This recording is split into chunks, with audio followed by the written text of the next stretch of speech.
प्रांजल, यापुढे मी असं नाही वागणार. पण तुझी मम्मा जे काही बोलली ना ते ऐकून मला राग आला आणि मी. अरे बघ, माझ्याशी बोलायचं ना. तडकाफडकी निर्णय घेतलास आणि मला खोटं ठरवून टाकलंस ना. सॉरी प्रांजल, पण त्यावेळेला ना मला काहीच सुचत नव्हतं. मी वेड्यासारखं वागलो हे मान्य आहे मला. त्याबद्दल आय एम रिअली सॉरी. यापुढे काही झालं ना तरी आधी मी तुझ्याशी बोलेन आणि मग काय तो रिॲक्ट होईल. I am sorry.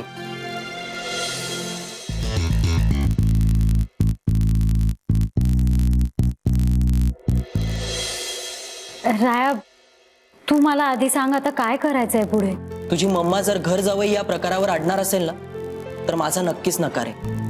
अरे मलाही हे मान्य नाहीये, पण मग आता काय करायचं? त्याचाच तर विचार करतोय मी.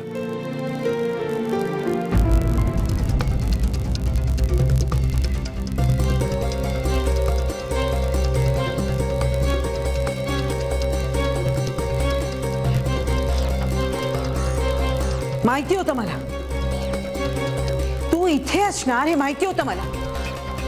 मम्मा, मला काहीही ऐकायचं नाहीये.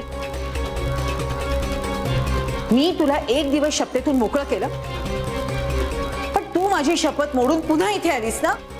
अगं मम्मा, मी ते काही बोलू नकोस. तुझ्या लेखी माझी काय किंमत आहे ना हे आज मला कळलं. वीणाताई, मी काय म्हणते, तुम्ही मध्ये का बोलताय? मी काही बोलतेय का तुमच्याशी? मग आणि त्या दिवशी तुमच्यातला आणि आमच्यातला फरक मी नीट समजावून सांगितला होता. तो अजून कळलेला दिसत नाहीये. झाला एवढा अपमान पुरे. हो मॅडम, यापुढे माझ्या आईशी बोलताना 10 वेळा विचार करा.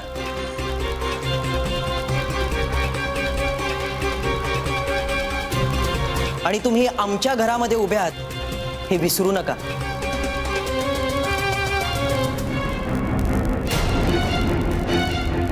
अरे वा, आता तू मला शिकवणार मी कसं वागायचं ते. बघितलंस ना प्रांजल, हे यांचे संस्कार. घरी आलेल्या लोकांशी कसं वागावं हेही कळत नाही. लहान तोंडी मोठा घास घेतो, पण तुम्हाला फार कळतं असं वाटत नाही मला. राया, काय बोलतोयस? हेच शिकवलं का आम्ही तुला? हे बघा, त्याच्या वतीने मी तुमची माफी मागते. हा, असला मानभावीपणा करायची काहीही गरज नाहीये. असंच गोड गोड बोलून तुम्ही माझ्या मुलीला फसवलं, पण तुमच्या या बोलण्याचा माझ्यावर काहीही परिणाम होणार नाही. हे बघा वीणाताई, तुम्ही बसा ना, आपण शांतपणे बोलू. कशाला? अहो, इथे काही पाहुणचार घ्यायला आले नाही मी तुमचा. जे काय बोलायचं होतं ते कालच बोलून झालंय माझं. चल प्रांजल, प्रांजल चल. या लोकांशी तुझ्या काडीचाही संबंध नाही आता.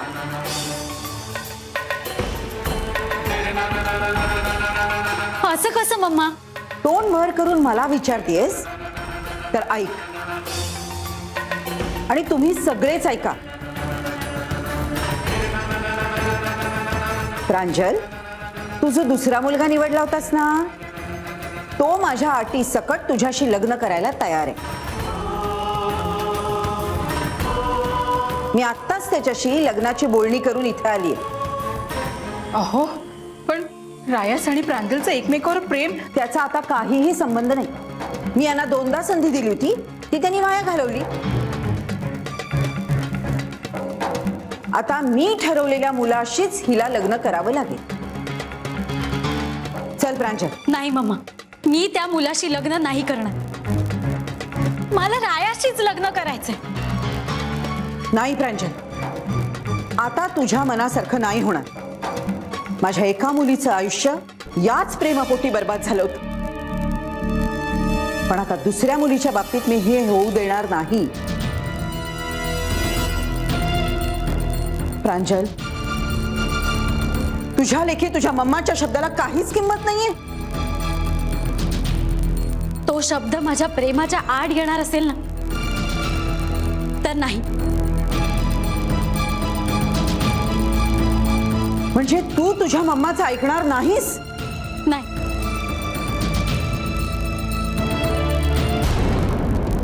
मी तुझं नाही ऐकणार. तू पैशाच्या बळावर आणलेला मुलगा तुझा घर जावई होईल, पण माझा नवरा नाही होणार.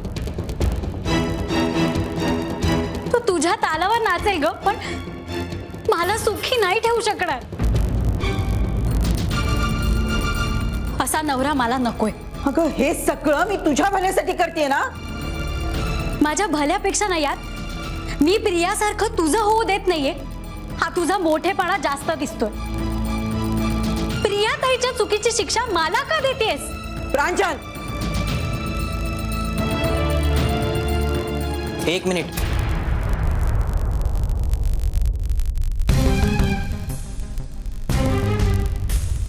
प्रांजल जरी तुमची मुलगी असली तरी माझी होणारी बायको आहे ती.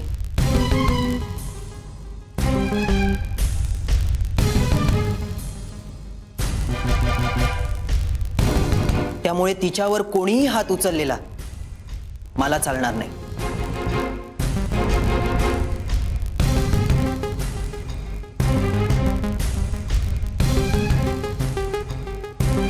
प्रांजल, मी बाहेर 2 मिनिटं तुझी वाट पाहतीये. 2 मिनिटाच्या आत तू बाहेर आली नाहीस तर माझी दुसरी मुलगी मेली असं समजे.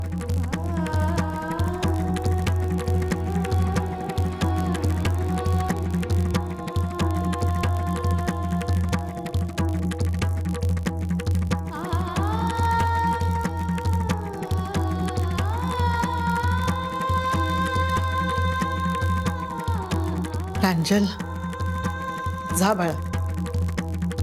आता तूच तुझ्या आईला सावरायला हवं.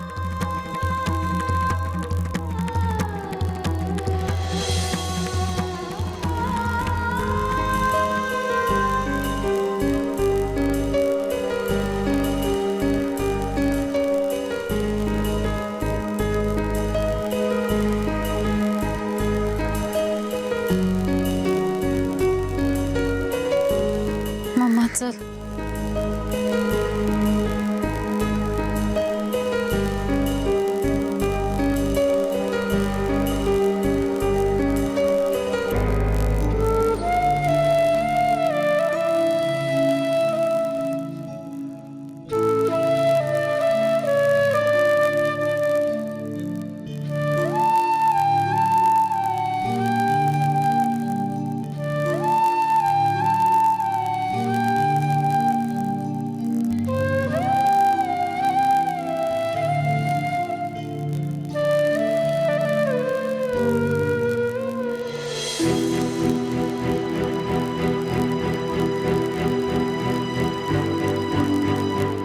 तुझ्या लेखी तुझ्या मम्माच्या शब्दाला काहीच किंमत नाहीये.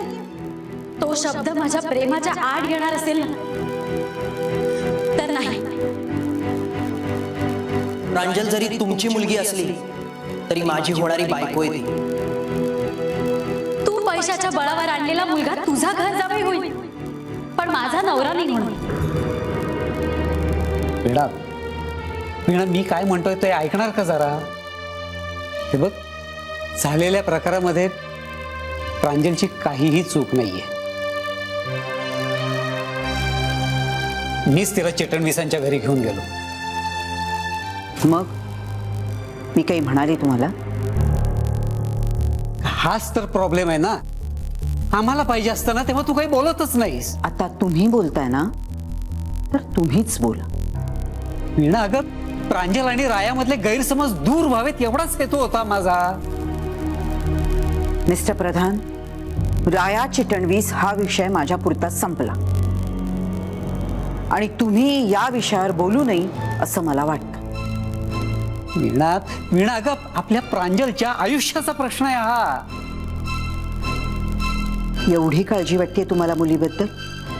मग तुम्ही तिला घेऊन चिटणवीसांकडे जायला नको होतं. तुम्ही माझ्या बरोबर दुसऱ्या मुलाकडे यायला हवं होतं. पण नाही, तुम्हाला रायाचा पुळका आला होता ना, त्याचा गैरसमज दूर करायचा होता. पण आता मी गप्प बसणार नाही. मला जे हवं होतं ते मी केलं. आता तुम्ही बघालच. वीणा, हे तुझं बरोबर नाहीये. अगं तू कोणालाही न सांगता सगळं कसं काय ठरवून आलीस? कोणाला तरी विश्वासात घ्यायला पाहिजे होतंस. राया प्रकरण इतकं टोकाला गेलं तेव्हा तुमच्या दोघांपैकी कोणी विश्वासात घेतलं मला? मग मी का विश्वासात घेऊ तुम्हाला?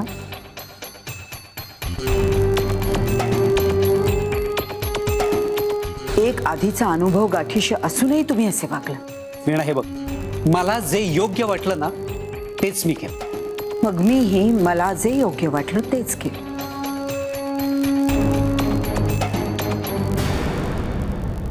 Mamma, I am sorry. मी घरी आल्यावर तुला सांगणारच होते. तुला न सांगता मी एक शब्दही बोलू नकोस तू माझ्याशी. आता मी सांगेन तसंच तुला वागावं लागेल प्रांजल. तू माझ्याशी असं बोलशील असं वाटलं नव्हतं प्रांजल. मम्मा, माझं चुकलं ग. मी बोलले पण खरंच माझ्या तसं मनात नव्हतं. आणि तरीही तू बोललीस. एक क्षणभर सुद्धा विचार केला नाहीस की तू तुझ्या मम्माशी काय बोलतेस, कोणासमोर बोलतेस. आणि कोण तो राया? कसा बोलला माझ्याशी? अरे या वीणा प्रधानशी असं बोलायची आजपर्यंत कोणाची टाप नव्हती. काय काय म्हणाला तो? प्रांजल त्याची भावी बायको? दाखवतेच मी त्या. नाही त्याच्या भावी बायकोचं दुसऱ्या बरोबर लग्न लावून दिलं तर नावाची वीणा प्रधान नाही. वीणा, अगं जरा प्रांजलचा विचार कर. हेच हेच तुम्ही प्रियाच्या वेळी बोलला होता. काय झालं? पण मम्मा, मला दुसऱ्या कुठल्या मुलाशी नाही, मला रायाशीच लग्न करायचंय. मी तुला विचारत नाहीये प्रांजल. पण मम्मा, बस.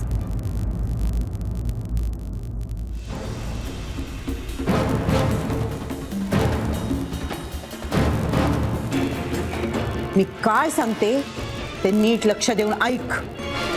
यापुढे तू चिटणविसांकडे जाणार नाहीस. त्यांच्याकडेच काय, तू या घराच्या बाहेर पाऊल टाकणार नाहीस. 24 तास तू मला नजरेसमोर हवीस. आणि आत कुणीही लुडबुड केलेली मला खपणार नाही.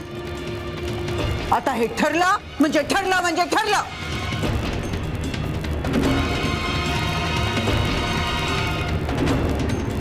माझ्या जीवाचं काही बरं वाईट होऊ नये असं तुम्हाला वाटत असेल तर तुम्ही दोघं माझं ऐकाल.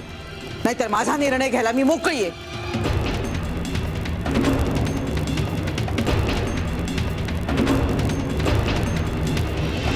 कशाला बोललास ते बाईंना असं? चांगल्या म्हणत होत्या ना, होऊन जायचं गरज बाई. म्हणून काय वेड्यासारखं बोलतोयस? काही वेड्यासारखं बोलत नाही मी. हा गरजावई झाला असता ना तर काही पैसे खर्च न करता आपल्याला त्या भल्या मोठ्या घरात ट्रिपला जाता आलं असतं. पण दादा, या बाबतीत मात्र मी रायाच्या बाजूने आहे. नाही, अगदी परफेक्ट बोलला राया तिला. फार शहाणी समजते ती बाई स्वतःला. तिला स्वतःला काय समजायचं असेल ना ते समजू दे. हो चिरंजीव, तुम्हाला समजते का काय झाले ते? तू एवढं बोललास ना तिला, आता ती बाई काही तुमचं लग्न लावून देत नाही. त्यामुळे हा विषय आता सगळ्यांनी बंद करा आणि काहीतरी कामाचं बघा आता.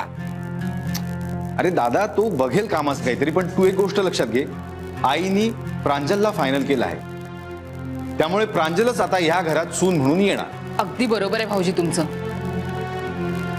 पण हा त्या बाईला एवढं तिखट बोललाय ना, ह्या सगळ्याचा राग नक्की त्या बिचारा प्रांजलवर निघाला असणार. राया, आता पुढचं काय पाऊल उचलशील ना ते नीट विचार करून उचल. हं? तू वाघिणीच्या शेपटीवर पाय दिलायस. केव्हा ती परत डरकाळी फोडेल ना काही सांगता येणार नाही. ही बाई एवढी पाताळ यंत्री आहे ना, ती कधी काय करेल कळणार पण नाही तुम्हाला. म्हणजे तुला काय म्हणायचंय की रायाने हे सगळे विचार डोक्यातून काढून टाकायचे? आता कसं माझ्या मनातलं बोललास? नाही नाही, आता खरा विषय ऑन झालाय. आता माघार नाही. आता त्या बाईच्या प्रत्येक शहावर माझा काटशह असेल. मी प्रांजलला त्या घरात जास्त दिवस नाही राहून देणार. क्या बात है राया, वाह क्या बात है. मनू आधी बाहेर जा. बाहेर बाहेर बाहेर बाहेर थांब, मी आले, थांब. काहीच बरोबर आहे, ती करते ते बरोबर आहे. थांबा तुम्ही. काय आणलं? अरे बापरे, या खरंच ना. हा या. अरे बापरे, हो, हो, हो, हो. मस्त मजेत. तू कशी आहेस? खूप छान. काय ग बाळा, किती बारीक झालीस? तिथे खायला प्यायला देत नव्हते का तुला? आई अगं बारीक कसली, चांगलं 1.5 किलो वजन वाढलंय माझं. काय वा, म्हणजे वजन पण करून आलीस वाटतं. हो मग. पण काय रे, तुमच्या प्रेमाचं वजन कुठपर्यंत वाढलंय हा? आणि काय म्हणतीये माझी प्रांजल वहिनी?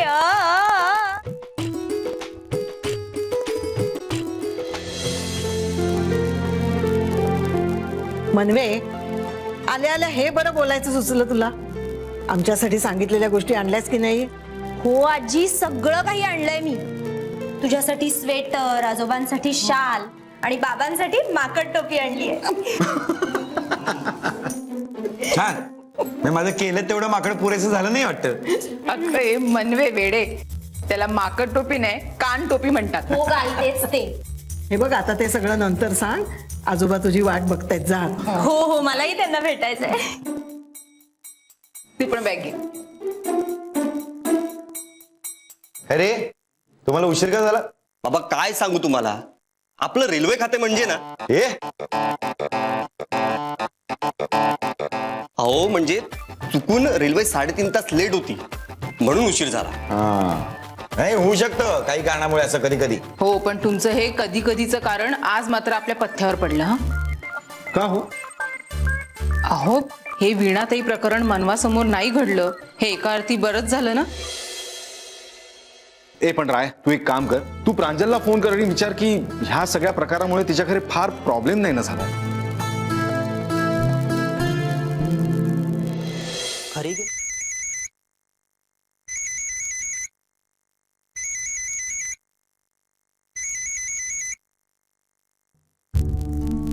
हॅलो. हॅलो प्रांजल. हॅलो. हॅलो प्रांजल, तू रडतेस? राया, मम्मा माझं काहीच ऐकायला तयार नाही. खूप खूप चिडली. माझ्यामुळेच चिडली असणार ती. माझा ना माझ्यावरती कंट्रोलच नाही राहिला. I am sorry.